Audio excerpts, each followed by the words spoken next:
इस मूवी की स्टोरी एक ऐसे लड़के के बारे में है जो कि बचपन से औरतों को सेटिस्फाई करने की ट्रेनिंग ले रहा था। अपनी ट्रेनिंग को कंप्लीट करने के बाद वो कितनी लड़कियों के साथ घपाघप करता है, यही हमें इस वीडियो में देखने को मिलेगा। तो चलिए इस मूवी को शुरू करते हैं। मूवी के स्टार्टिंग में हम लोग साइमन नाम के एक लड़के को देखते हैं। उसके फादर उसके सामने बैठकर कुछ खा रहे होते हैं, लेकिन उसे देखकर ये समझ में नहीं आ रहा था कि ये क्या चीज है। उसके फादर एक सेक्सोलॉजिस्ट होते हैं जो कि हमेशा घर पर रहकर अपनी बीवी की टांगे उठाया करते थे। इसके बाद हम लोग साइमन की मॉम को देखते हैं जो कि काफी बीमार है। साइमन के फादर उसकी मॉम से बातें कर रहे थे, तभी उसकी बीवी उससे ये कहती है, आपने हमेशा मुझे घोड़ी बनाकर मेरे कुएं से पानी निकाला है और मैं चाहती हूँ आज फिर से आप वैसा ही करें। साइमन का फादर कहता है, तुम्हारी तबीयत बहुत खराब है और ऐसी हालत में अगर हम लोग वो सब करेंगे तब तुम्हारी तबीयत और भी खराब हो सकती है। लेकिन उसकी बीवी ये कहती है, मेरी ये आखिरी इच्छा है, जिसके वजह से साइमन के फादर को उसकी बात माननी पड़ती है। और इसके बाद ये लोग भयंकर घपाघप करते हैं। वो लोग इतने भयंकर तरीके से घपाघप कर रहे थे कि उनकी आवाजें बाहर तक आ रही थी। साइमन भी उनकी आवाजों को सुनता है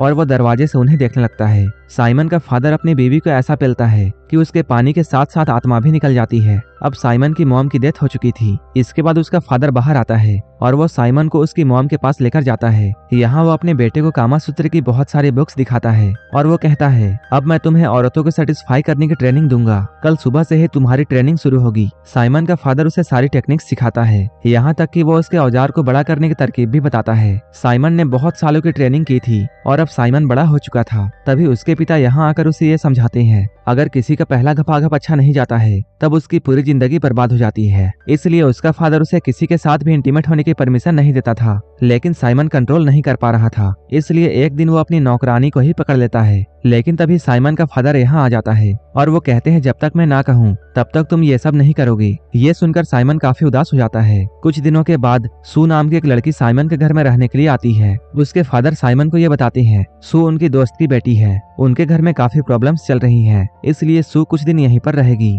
सू जब यहाँ आ रही होती है तभी साइमन उसके संतरों को देखता है और वो उसकी तरफ अट्रैक्ट हो जाता है। अब साइमन सू को छुप छुप कर देखता था, लेकिन तभी साइमन के फादर फिर से आ जाते हैं और वो उसे ऐसा ना करने की वार्निंग देते हैं। लेकिन साइमन तो एक नंबर का ठरकी था। एक दिन जब सू उसके कमरे में आकर कुछ पढ़ रही होती है, तभी साइमन अपने छोटे चेतन को पकड़कर अपनी हाथ की शक्ति दिखाने लगता है। रगड़ रगड़ कर साइमन अपने छोटे चेतन को अनाकोंडा बना देता है और ठंडे फर्श पर गर्मा गर्म क्रीम गिराता है। सू जब यहाँ से गुजर रही होती है तभी सू का पैर साइमन के क्रीम पर आ जाता है और वो फिसलकर गिर जाती है। साइमन भी इस मौके का फायदा उठाता है और वो जल्दी से उसे उठाने के लिए जाता है। सू जल्दी से यहाँ से उठकर शर्माकर भाग जाती है। अब साइमन सू को याद करके हाथ गाड़ी चलाता है। एक बार वो सू को चुपके से नहाते हुए देखता है। वो देखता है सू भी अपने हाथों से अपने आप को प्लेजर दे रही है। तभी साइमन सोचता है, हम दोनों को एक दूसरे की जरूरत है, इसलिए अब हम दोनों को मिलने से कोई भी नहीं रोक सकता है। इसके बाद वो बाथरूम के अंदर चला जाता है। सू भी उसे यहाँ देखती है। इसके बाद ये लोग यहीं पर अपनी पेलन क्रिया शुरू कर देते हैं और ये लोग अब रोज काफी बार घपाघप किया करते थे। अब साइमन को उससे प्यार हो चुका था। एक बार जब साइमन सोकर उठता है तभी उसे सू का लेटर मिलता है। वो उस लेटर में ये लिखती है, मैं एक प्रोस्टिट्यूट हूँ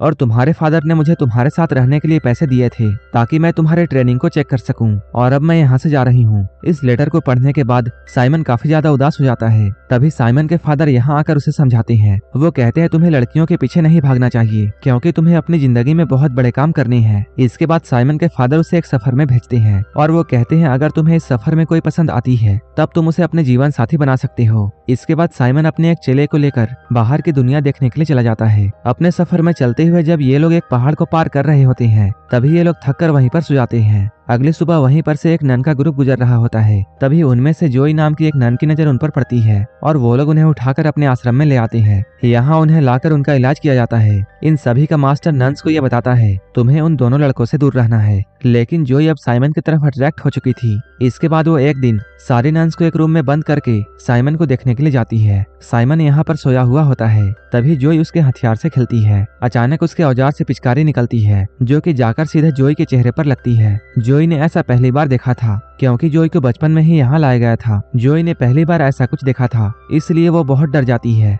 और वो चिल्लाती है, सांप ने मेरे मुंह पर जहर छोड़ दिया है। इसके बाद वो डरकर यहाँ से भाग जाती है। इसके बाद जोई प्रार्थना घर में जाती है और वो प्रार्थना करते हुए ये बोलती है, वो हमेशा एक नॉर्मल लड़की बनना चाहती थी, लेकिन उसके माँ और बाप के मौत के बाद उसके मास्टर ने जबरदस्ती उसे नन बना दिया था। वो कहती है, साइमन मुझे काफी ज्यादा पसंद है, लेकिन मैं ये बात उससे कभी नहीं कह पाऊंगी। लेकिन साइमन भी उसका पीछा करते हुए यहाँ तक आ चुका था और वो जोई की की सारी बातों को सुनता है। जोई जब साइमन को अपने पीछे देखती है तब वो बहुत घबरा जाती है। तभी साइमन उसके पास आकर उसे पकड़ लेता है और वो कहता है मैं भी तुम्हें बहुत पसंद करता हूँ। ये लोग यहाँ पर घबाघब करने ही वाले होते हैं, लेकिन तभी साइमन का नौकर यहाँ आ जाता है। तभी जोई शर्माकर यहाँ से भाग जाती है। इसके बाद साइमन अगले दिन अपने सफर पर निकल जाता है। साइमन के यहाँ से जाने के बाद जोई को उसकी बहुत याद आती है। इसके बाद वो अपना भेष बदलकर उसके पीछे पीछे चल देती है। जंगल में उसे कुछ लोग मिलते हैं। जोई पूछती है क्या तुमने 2 आदमियों को यहाँ से जाते हुए देखा है, लेकिन वो बदमाश जब जोई को अकेले जंगल में देखते हैं तब उनका मन भाग जाता है। वो लोग कहते हैं हाँ हम लोगों ने उन दोनों को देखा है, चलो हम लोग तुम्हें उनके पास लेकर जाते हैं। हम लोग इधर साइमन को देखते हैं जो कि उसी जंगल में भटक रहा होता है। तभी उसे जोई की चिल्लाने की आवाज सुनाई देती है। इसके बाद वो जल्दी से जाकर उस जगह पर देखता है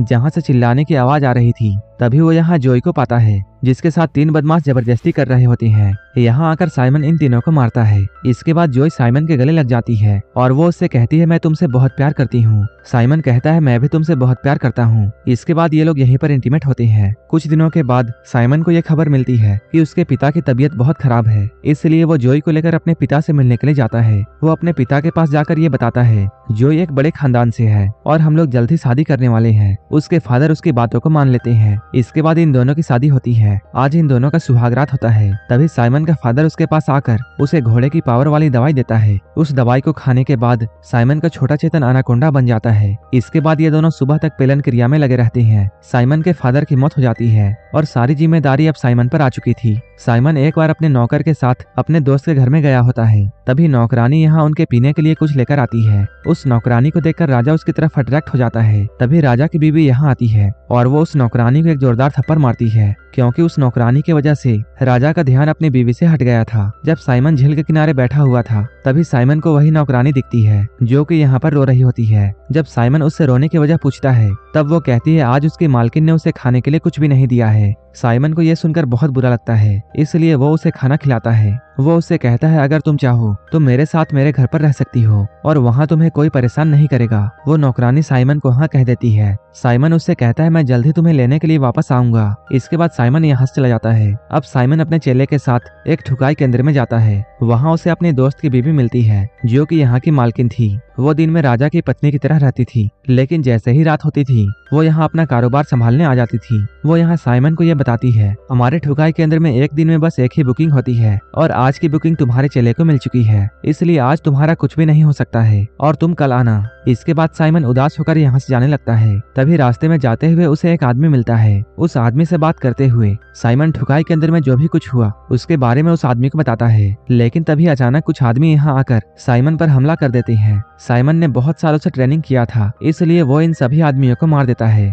लेकिन तभी एक आदमी दूर से साइमन को बेहोशी वाला तीर मार देता है, जिसकी वजह से साइमन यहीं पर बेहोश हो जाता है। ये लोग साइमन को पकड़कर एक औरत के पास लेकर जाते हैं। वो औरत अपने चेलों से ये कहती है तुम लोग साइमन का हथियार काट दो। साइमन कहता है तुम ऐसा मत करो, क्योंकि मैंने अपने हथियार से बहुत औरतों को संतुष्ट किया है। वो औरत कहती है अगर ऐसी बात है तो चलो एक शर्त लगाते हैं, अगर तुमने मुझे सेटिस्फाई कर दिया तब मैं तुम्हें जाने दूंगी, और अगर तुम ऐसा नहीं कर पाए तब तुम्हारे औजार को काट दिया जाएगा। साइमन अपनी पूरी जान लगाकर घपाघप करता है। साइमन के पेलन क्रिया को देखकर वो औरत बहुत खुश होती है। इसके बाद वो औरत अपना मास्क उतारती है। तब साइमन ये देखता है ये औरत कोई और नहीं बल्कि उसके दोस्त की वाइफ है। ये लोग यहाँ पर बहुत खुश थे। इन सब के बीच में साइमन उस नौकरानी को भूल चुका था जिसे ले जाने का वादा उसने किया था। इसके बाद अगली सुबह साइमन अपनी दोस्त की बीवी के पास जाता है और वो उससे कहता है मैं आपकी एक नौकरानी को अपने साथ ले जाना चाहता हूँ। वो औरत साइमन से कहती है मैंने उस नौकरानी को पहले ही किसी को बेच दिया है, इसलिए वो तुम्हें नहीं मिल सकती है। ये बात जानकर साइमन बहुत उदास होता है और वो अपने घर पर आ जाता है। वो जैसे ही अपने घर में पहुंचता है